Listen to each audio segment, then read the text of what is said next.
வணக்கம் ரிதி. சேலம் மாவட்டம் எடப்பாடி நகராட்சி எல்லைக்குட்பட்ட வெள்ளாண்டி வலசு காமராஜர் நகர் பகுதியை சேர்ந்தவர் ரயில்வே ஊழியர் கணபதி. இவரது மகன் சரவணன். இவர் எடப்பாடி பகுதியில் உள்ள தனியார் பள்ளியில் 9ஆம் வகுப்பு படித்து வந்தார்.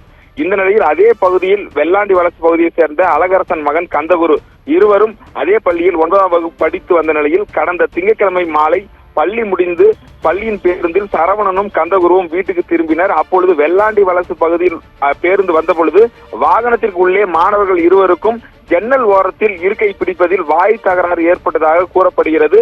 இந்த நிலையில் ஒரு கட்டத்தில் சரவணன் கந்தகுருவை கீழே தள்ளியுள்ளார். அப்பொழுது பேருந்தில் இருந்த கம்பியில் மோதி பலத்த காயம் ஏற்பட்டதாக கூறப்படுகிறது.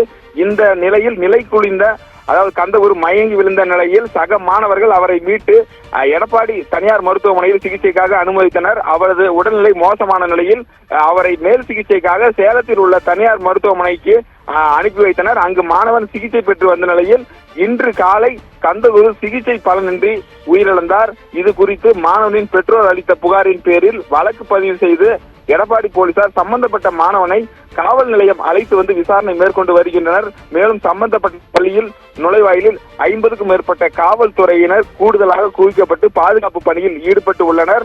பள்ளி மாணவன் உயிரிழந்த சம்பவம் அந்த பகுதியில் பெரும் பரபரப்பை ஏற்படுத்தியுள்ளது. தொடர்ந்து எடப்பாடி காவல்துறையினர் அந்த பள்ளி மற்றும் மாணவன் வீட்டினரையே காவல்துறையினர் குவித்து பாதுகாப்பு பணியில் ஈடுபட்டு வருகின்றனர். ரிதி, மாணவன் உயிரிழந்த விவகாரத்தில் பள்ளியின் மீது ஏதேனும் நடவடிக்கை எடுக்கப்பட்டிருக்கிறதா? மாணவன் உயிரிழப்பு இன்று மாணவன் சிகிச்சை பெற்று வந்த நிலையில் இன்று காலை தான் தனியார் பள்ளியில் தனியார் மருத்துவமனையில் இருந்த மாணவன் சிகிச்சை பலனின்றி உயிரிழந்துள்ளார். தொடர்ந்து இது குறித்த விவரம் சேலம் மாவட்ட கல்வித்துறை அதிகாரிகளுக்கும் மாவட்ட நிர்வாகத்திற்கும் தகவல் தெரிவிக்கப்பட்டுள்ளது.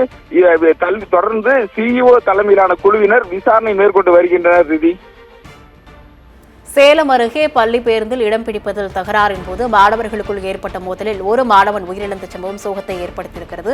இது தொடர்பாக வழக்கு பதிவு செய்த காவலர்கள் தொடர்ந்து விசாரணை மேற்கொண்டு வருகிறார்கள். அண்மை செய்தியாக பார்த்தும் விவரங்களை செய்தியாளர் ஆனந்த் வழங்கியதை கேட்டோம்.